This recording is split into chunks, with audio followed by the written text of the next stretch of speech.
शुक्र है आंसुओं का कोई रंग नहीं होता, वरना सुबह के उजालों में रंगीन तकिए सबके राज खोल देते।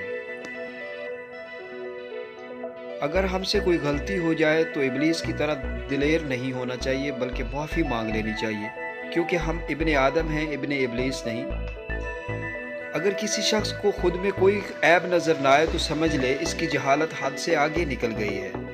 कभी कभी इंसान वाकई हार जाता है, खामोश रहते रहते, सब्र करते करते, उम्मीद रखते रखते, रिश्तों को निभाते निभाते, सफाइयाँ देते देते और अपनों को मनाते मनाते। मैं अल्लाह से कतरा कतरा नहीं समंदर मांगता हूँ, मैं अल्लाह से बेहतर नहीं बेहतरीन मांगता हूँ, क्योंकि मैं जानता हूँ सब इसके इख्तियार में है। बहुत से लोग खौफज़दा हो जाएं अगर आईने में अपने चेहरे के साथ किरदार भी देख लें।